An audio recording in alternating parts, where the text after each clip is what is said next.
Hello everyone, this is honey kitchen. అందరూ ఎలా ఉన్నారండి? ఈరోజు నేను కోకోనట్ మిల్క్తో రైస్ ఎలా చేయాలో చూపిస్తానండి. బిర్యానీ రైసు. ఫస్ట్ ఒక కుక్కర్ పెట్టుకొని దాంట్లో నెయ్యి, కొంచెం ఆయిల్ రెండు వేసుకోండి. దాంట్లో దాల్చిన చెక్క, స్టార్ పువ్వు, అనాస పువ్వు, లవంగాలు, యాలక్కాయలు, బిర్యానీ సంబంధించినటువన్నీ వేసుకోండి.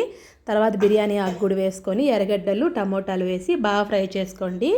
దాంట్లోనే అల్లం వెల్లుల్లి పేస్ట్ కూడా వేసుకొని పచ్చివాసన పోయేంత వరకు వేయించండి. ఇవి బాగా వేగిన తర్వాత ఈ కోకోనట్ మిల్క్ అండి, ఇవి పక్కన పెట్టుకోండి. కోకోనట్ మిల్క్ ఎలా చేయాలో చెప్తాను. తర్వాత దాంట్లో కొంచెం పసుపు పొడి, కొంచెం కారం, కొంచెం గరం మసాలా అండి, ఇవి కూడా వేసి బాగా ఫ్రై చేసుకోండి. నేను 3 చిప్పలు వేసానండి కొబ్బరి. 3 చిప్పలు కొబ్బరికి నాకు 9 గ్లాసులు కోకోనట్ మిల్క్ వచ్చాయండి.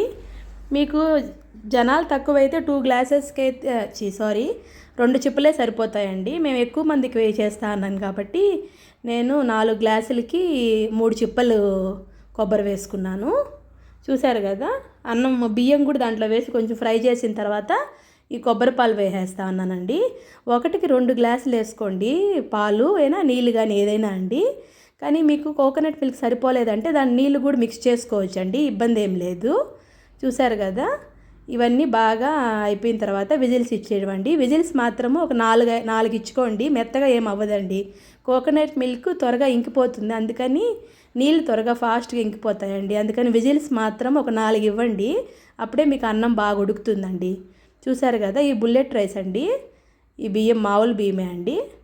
మీకు బాస్మతి రైస్ అయితే 3 గ్లాసులే ఇవ్వచ్చు విజిల్స్ మాత్రము. చూశారు కదా ఎంత బాగా పొడి పొడిగా వచ్చిందో.